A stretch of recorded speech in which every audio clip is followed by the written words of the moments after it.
नमस्कार, शाम के 7 बजने को है, वक्त हो चला है अपना बिहार का। मैं हूं शुभे मिश्रा, आपके साथ बुलेटिन की शुरुआत सियासी खबर के साथ करेंगे। बिहार में चुनाव से पहले नेताओं के बीच जुबानी तल्खी काफी तेज हो गई है। सत्ता पक्ष और विपक्ष के नेता एक दूसरे पर तीखे हमले बोल रहे हैं। तेजस्वी ने पीएम को पॉकेट मार कहा तो सम्राट चौधरी ने लालू को गब्बर बताया और कहा कि तेजस्वी के अपने हाथ पर लिखवाना होगा कि मेरा बाप चारा चोर है। और इसी पर सियासत गर्मा गई है, ये रिपोर्ट आपको दिखाते हैं। हम लोगों को पॉकेट मार प्रधानमंत्री और अचेत मुख्यमंत्री नहीं चाहिए। लालू प्रसाद जी इकलौते विलन है बिहार के।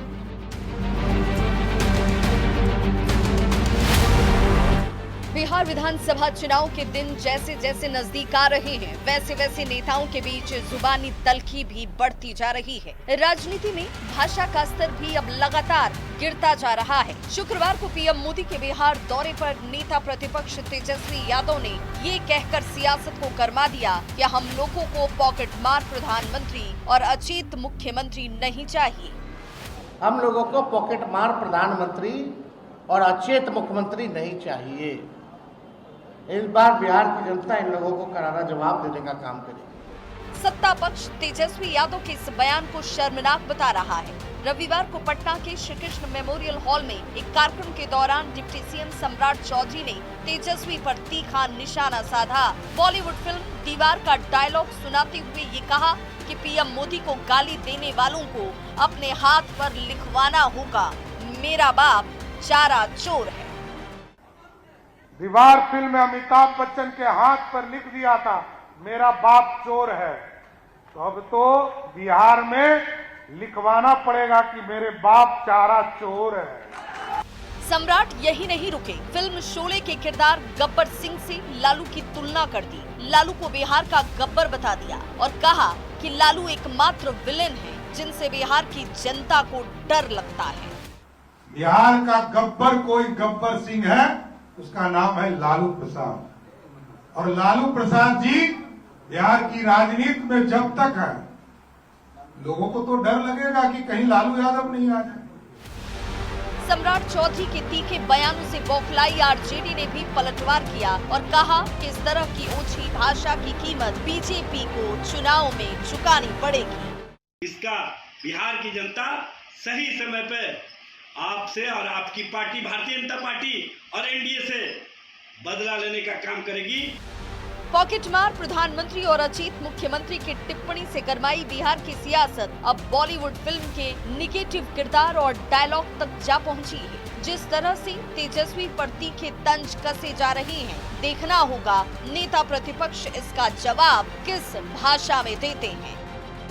पटना संवाददाता आनंद अमृतराज के साथ ब्यूरो रिपोर्ट न्यूज़ 18। और आइए अब रुख करते हैं अगली खबर की ओर। बिहार की सियासत में परिवारवाद की लड़ाई जीजा साले पर आ गई है। तेजस्वी यादव ने खुद को साला बताकर विरोधियों पर निशाना साधा है। और बिहार में आयोगों के पुनर्गठन के बाद से क्यों गरमाई है सियासत, ये रिपोर्ट आपको दिखाते हैं।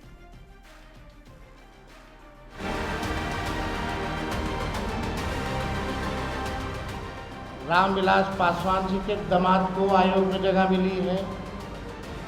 अशोक चौधरी जी के दामाद को आयोग में जगह मिली है। मांझी जी के दामाद को भी आयोग में जगह मिली है। बिहार में दामाद, ससुर और मेहरारू पर सियासत गरमाई हुई है। साली की एंट्री के बाद इस विवाद ने और जोर पकड़ लिया है। बिहार की राजनीति में फैमिली ड्रामे को लेकर नेता प्रतिपक्ष तेजस्वी यादव ने खुद को साला बताते हुए विरोधियों पर निशाना साधा और कहा कि नेशनल दामाद आयोग में जो जीजा हैं वो साले से सावधान हो जाएं, क्योंकि साला अपने पर आ गया तो मुश्किल खड़ी हो जाएगी। साला को कम नहीं समझना चाहिए। जब आ जाएगा अपने पे तो समझते हैं साले लोग क्या करता है। तो ज्यादा गरमाइए मत, मेहमान लोग। तेजस्वी के इस बयान पर चर्चा काफी तेज हो गई है। आखिरकार तेजस्वी ने खुद को किसका साला बताया और एनडीए में किसे डंके की चोट पर चेतावनी दे दी है। राजनीतिक विश्लेषक डॉक्टर संजय कुमार ने तेजस्वी के बयान को कुछ इस तरीके से स्पष्ट किया।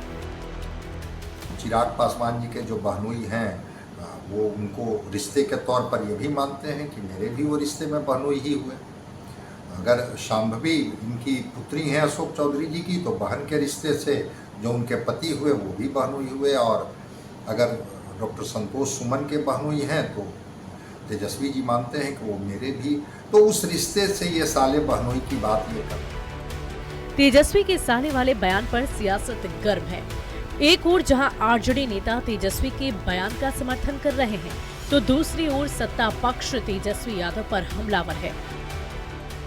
जिस तरह से जमाई आयोग बना और जिस तरह से सालों पर दबाव डाल करके कहीं ना कहीं जीजाओं ने फायदा उठाया है, उसको उन्होंने स्पष्टता बताने का काम किया है। दीदी और जीजा जी के राज में साले कितने पावरफुल होते हैं, कितने ताकतवर होते हैं, ये तेजस्वी यादव से बेहतर कौन जानेगा। बिहार ने वो भी दौर देखा है जब लालू प्रसाद यादव जी के दोनों सालों की क्या हनक हुआ करती थी। सालों तक सालों की सरकार चली और क्या तांडव हुआ, बिहार के लोगों ने बड़े करीब से अनुभव किया है। बिहार में कई आयोगों के पुनर्गठन के बाद परिवारवाद को लेकर विपक्ष सवाल उठा रहा है, तो सत्ता पक्ष भी परिवारवाद पर विरोधियों को आईना दिखा रहा है। देखना होगा दामाद, ससुर और मेहरारू के बाद साली की ये सियासत आगे क्या क्या रंग लेकर आती है। पटना से न्यूज़ 18 संवाददाता संजय कुमार के साथ ब्यूरो रिपोर्ट न्यूज़ 18। और देखिए, बिहार में परिवारवाद पर वार पलटवार सत्ता पक्ष और विपक्ष दोनों की तरफ से जारी है। तेजस्वी यादव के बयान पर एनडीए के नेताओं ने भी पलटवार कर दिया है। परिवारवाद की लड़ाई अब सोशल मीडिया पर छाई हुई है। अरुण भारती और जीतन राम मांझी ने तेजस्वी पर तीखी टिप्पणी की है। सोशल मीडिया पर क्या लिखा है इन दोनों नेताओं ने, इस रिपोर्ट में आपको दिखाते हैं।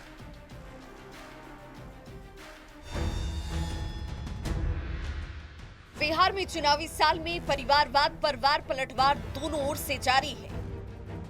एनडीए और इंडिया गठबंधन के नेता परिवारवाद के मुद्दे पर मुखर होकर एक दूसरे पर निशाना साध रहे हैं। जमाई, जीजा और मेहरारू की जुबानी जंग वाली सियासत सोशल मीडिया तक आ पहुंची है। रविवार को एलजेपी रामविलास के बिहार प्रभारी और सांसद अरुण भारती ने तेजस्वी यादव पर निशाना साधा और एक्स पर लिखा कि भविष्य के बिहार का नेता एक ऐसा हो, मेल ना हो, अंगूठा छाप ना हो, मैट्रिक फेल। आरजेडी के जंगल राज में 25,000 करोड़ की पूंजी बिहार से बाहर गई। ये सिर्फ आर्थिक नुकसान नहीं, पूरी पीढ़ी की बर्बादी थी। अपहरण, उद्योग, भ्रष्टाचार, निवेश विरोधी शासन ने राज्य को उजाड़ दिया। विकसित बिहार बनाने का है और सच्चाई यह है कि अगर नेता मैट्रिक फेल होगा तो सोच भी मैट्रिक फेल ही होगी। आरजेडी ने अरुण भारती पर पलटवार किया और कहा कि एनडीए में छोटे दल तनाव में हैं, इसीलिए ऐसी बयानबाजी की जा रही है। तेजस्वी यादव जी ने जो सवाल खड़े किए हैं उसका जवाब किसी के पास नहीं है। बेटे और दामाद पर टिप्पणी करने को लेकर केंद्रीय एमएसएमई मंत्री जीतन राम मांझी ने भी तेजस्वी को सोशल मीडिया पर घेरा और लिखा कि बेटे और दामाद दो तरह के होते हैं, एक लायक होता है और दूसरा नालायक। लायक बेटा यूनिसेफ में नौकरी करते हुए पढ़ाई करता है, यूजीसी नेट पास कर पीएचडी करता है, बीपीएससी परीक्षा पास कर विश्वविद्यालय में शिक्षक बनता है, और नालायक बेटा 10वीं पास भी नहीं कर पाता। पिता की कृपा से क्रिकेट खेलता है, क्रिकेट में फेल होने पर पिता नालायक बेटे को राजनीति में उतार देते हैं, जबरदस्ती उसे दल की कमान सौंप देते हैं। इस पर आरजेडी ने जीतन राम मांझी को पलटकर जवाब दिया और कहा कि एनडीए में सत्ता की मलाई बीजेपी और जेडीयू खा रही है, इसीलिए छोटी छोटी पार्टियां पीड़ा में हैं। तेजस्वी जी को गाली देने से कुछ नहीं होना है। बिहार की भलाई की लड़ाई तेजस्वी जी लड़ रहे हैं, बिहार को बनाने के लिए, बिहार को बचाने के लिए। मांझी ने तेजस्वी के साथ साथ दामाद के बहाने लालू प्रसाद की बेटी और आरजेडी सांसद मीसा भारती के पति पर भी तंज कसा। एक्स पर ही लिखा कि लायक दामाद अपने समाज का पहला इंजीनियर होता है। जबकि नालायक दामाद इंजीनियरिंग के बावजूद घर जमाई बनता है। रोजाना सास ससुर साले की गाली सुनता है। गाली के बावजूद सांसद पत्नी का पर्स ढोए फिरता है। ऐसे में देखना होगा कि परिवारवाद की सियासत से चुनाव में किसे फायदा होता है और किसे नुकसान। पटना संवाददाता विनीता मिश्रा के साथ ब्यूरो रिपोर्ट न्यूज़ 18।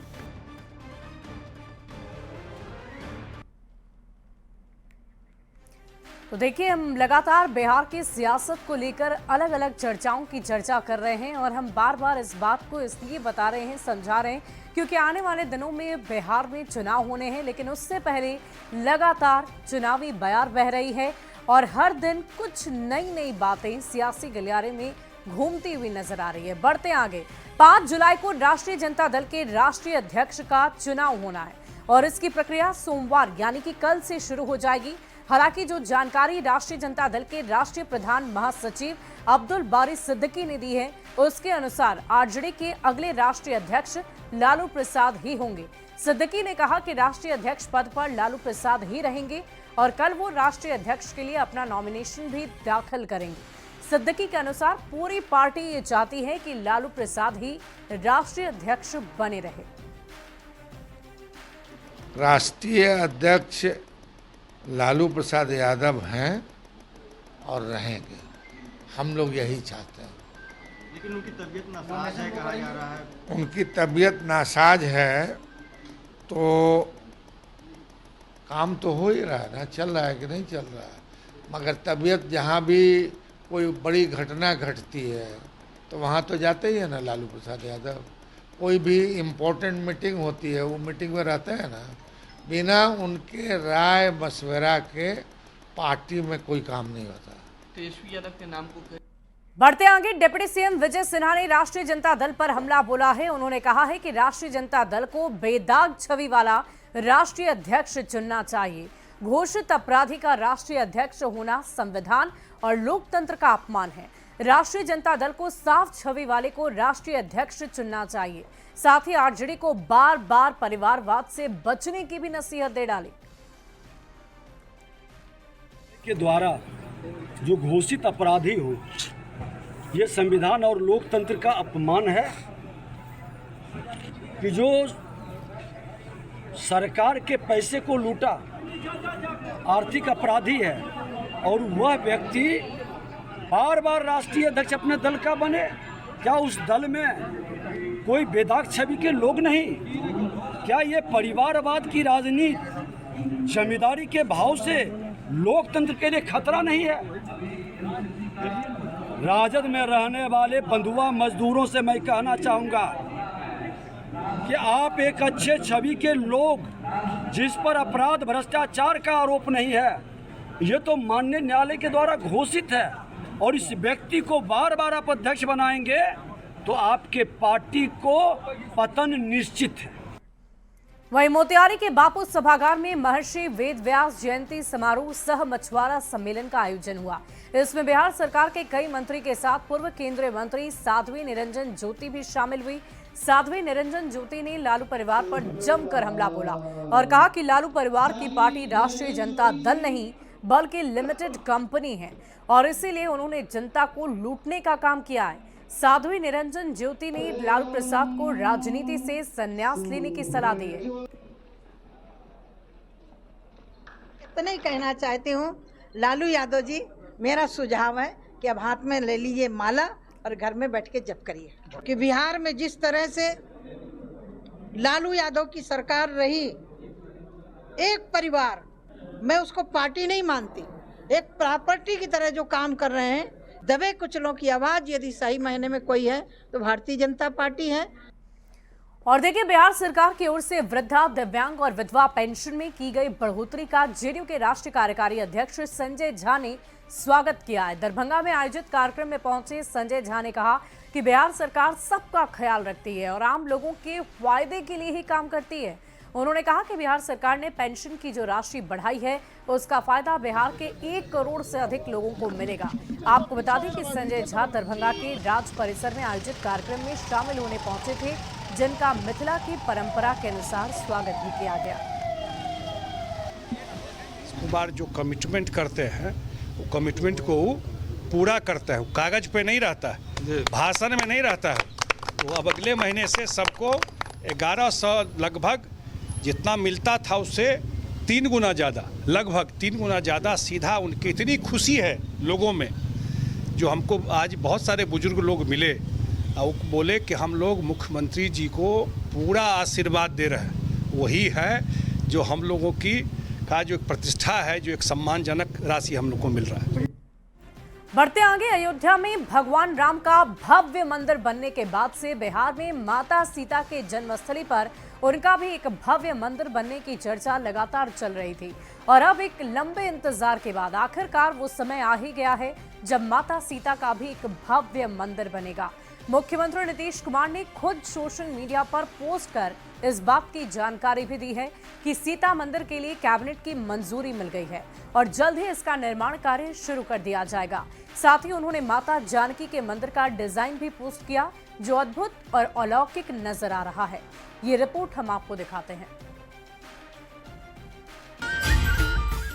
राम मंदिर के तर्ज पर बनेगा मां सीता का मंदिर। अयोध्या की तर्ज पर पुनौरा धाम का होगा उद्धार। अयोध्या में प्रभु श्री राम विराज चुके हैं। राम भक्तों का इंतजार दशकों बाद खत्म हो गया। मर्यादा पुरुषोत्तम प्रभु श्री राम जब अयोध्या में विराजे तो हर किसी की आंखें नम हो गई थी। भव्य दिव्य अलौकिक राम मंदिर बना और जब उसमें श्री राम पधारे वो ऐतिहासिक दिन दिवाली के त्योहार से कम नहीं था।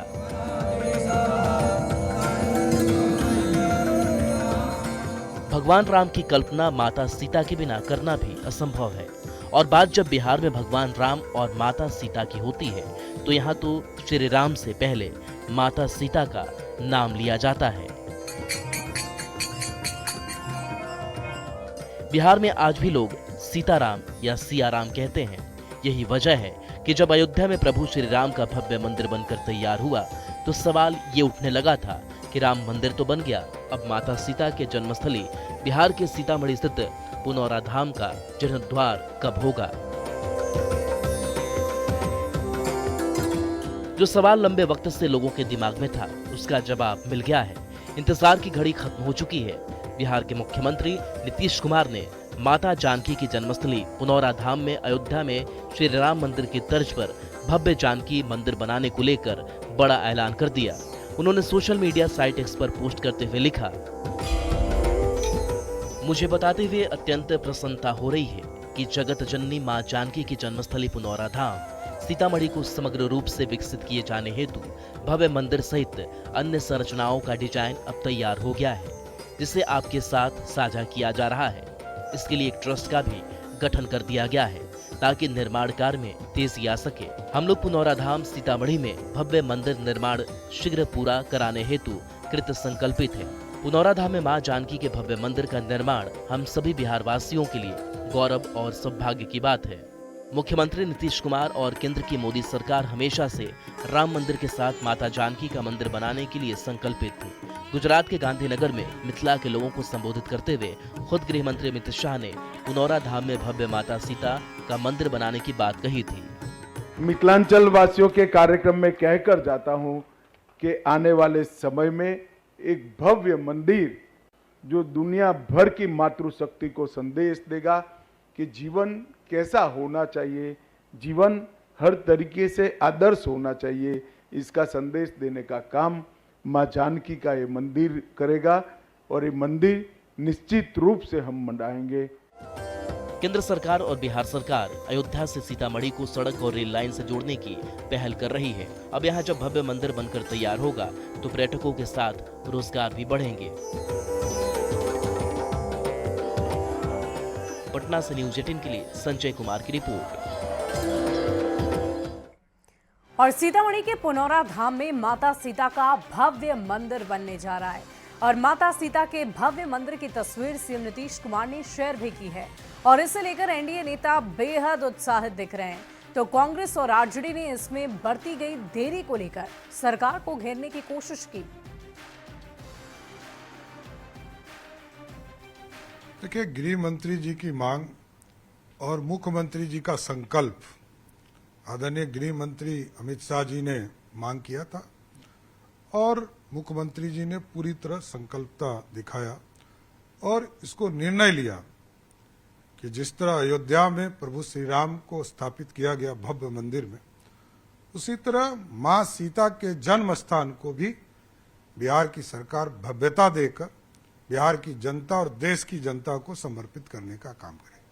गृह मंत्री जी ने भी घोषणा किए, बिहार के मुख्यमंत्री जी का भी ये संकल्प है और केंद्र और बिहार डबल इंजन की सरकार अयोध्या की तरह सीतामढ़ी में भी अयोध्या के तर्ज पर एक नए भव्य मां जानकी का मंदिर बनेगा और तब भगवान राम अपने ससुराल आएंगे।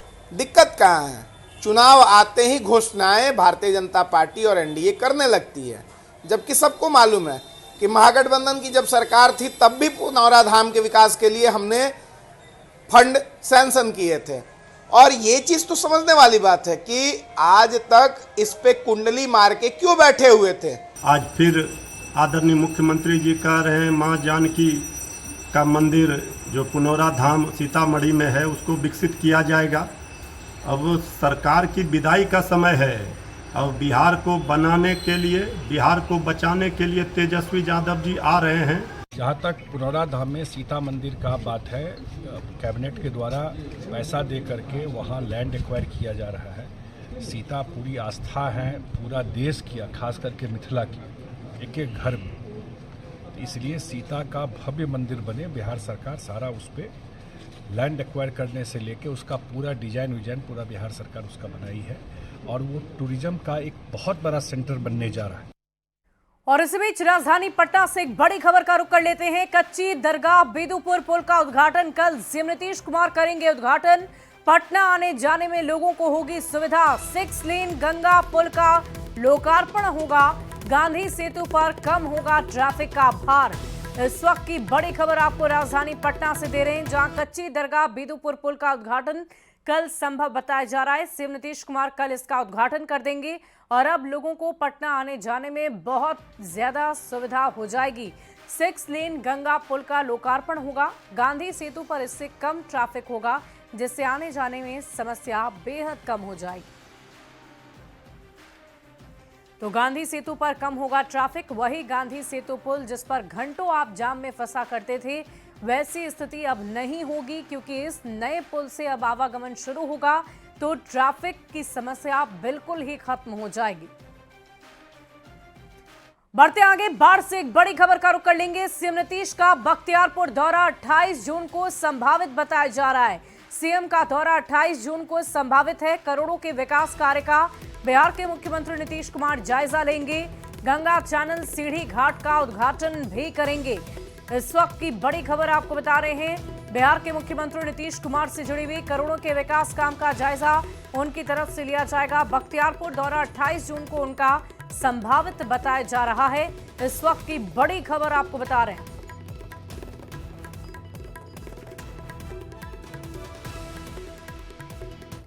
और देखिए, राजधानी पटना में उस वक्त अफरा तफरी का माहौल हो गया जब बोरिंग कैनाल रोड में भवन निर्माण के दौरान अचानक आसपास की बिल्डिंग झुक गई। अलर्ट मोड में आए प्रशासन ने बिल्डिंग को खाली करा दिया और राहत बचाव कार्य में जुट गए। इस पूरी खबर को हम आपको बताएंगे एक रिपोर्ट के जरिए। भवन निर्माण में बड़ी लापरवाही, बोरिंग रोड में बढ़ा बवाल, लापरवाही से नुकसान की आशंका, ठेकेदार फरार, प्रशासन अलर्ट। राजधानी पटना का पौष इलाका बोरिंग कैनाल रोड, यहां भवन निर्माण के दौरान बड़ी लापरवाही सामने आई। बेतरतीब ढंग से बनाए जा रहे घर से आसपास की इमारतों पर खतरा मंडरा रहा है। दरअसल बोरिंग कैनाल रोड में भवन निर्माण का काम चल रहा है। घर बनाने के लिए गड्ढा खोदा गया, लेकिन बिना प्लानिंग के किए जा रहे काम से आसपास के घरों की नींव हिल गई, जिसके बाद इलाके में हड़कंप मच गया। भवन निर्माण का काम चल रहा था और लापरवाही बरती गई, जिसके कारण आसपास की जो बिल्डिंग्स हैं उन पर भी खतरा उत्पन्न हो गया है। और फिलहाल मिट्टी और बालू से इस जो जमीन है उसको भरा जा रहा है। देखिए किस तरीके से जो बगल की बिल्डिंग है उसका नीचे का जो नींव है वो जो है वो डिस्ट्रॉय हुआ है, उसको क्षति पहुंची है। हालांकि एहतियात के तौर पे पूरे बिल्डिंग को खाली करा लिया गया है।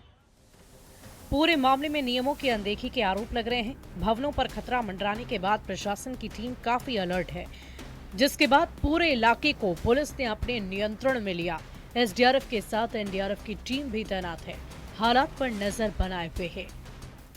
लैंडस्लाइड किया है, पानी बिल्डिंग के लिए गड्ढा खोदा गया था, तो अचानक से प्रोटेक्शन पाइप डैमेज हो गया। हम लोग का नम्र निवेदन है कि हम लोग आम आदमी है, यहाँ पे हम लोग कुछ न कुछ उपाय किया जाए। यहाँ हम लोग आपस में अपने से ही लोग जो कुछ भरने का उपाय कर रहे हैं, जो कि कुछ बचा जा सके, हम लोग की जान माल की हानि ना हो। कोशिश यही है कि जहाँ तक हो सके जो वैकल्पिक उपाय अपनाकर जो क्षतिग्रस्त बिल्डिंग है उसको बचाया जा सके। चूंकि आपने सुना, जो स्थानीय लोग हैं बता रहे हैं कि न केवल अगल बगल के बिल्डिंग बल्कि पीछे की भी जो बिल्डिंग है, सभी बिल्डिंग्स में खतरा जो है वो उत्पन्न हो गया है और लोग अनहोनी की आशंका से सहमे हुए हैं। कैमरा पर्सन दीपक के साथ संजय कुमार, न्यूज 18 पटना। और इस बीच राजधानी पटना से एक बड़ी खबर का रुख कर लेते हैं। बोरिंग रोड पर भवन निर्माण का मामला, बिना अनुमति निर्माण पर कार्रवाई की गई है। मकान क्षतिग्रस्त करने वालों पर एफआईआर हुई है। बोरिंग रोड में बिना अनुमति निर्माण का कार्य चल रहा था। नक्शा पास होने से पहले ही निर्माण कार्य शुरू कर दिया गया। बिल्डिंग निर्माण में बायोलॉज उल्लंघन आर्किटेक्ट से मांगा गया है स्पष्टीकरण कि ऐसा क्यों किया गया। विवाद खत्म होने तक निर्माण पर रोक लगा दी गई है। खुदे गए बेसमेंट को भरने का निर्देश दिया गया है। सुरक्षात्मक व्यवस्था भी करने के निर्देश दिए गए हैं। इस वक्त की बड़ी खबर आपको बता रहे हैं राजधानी पटना से।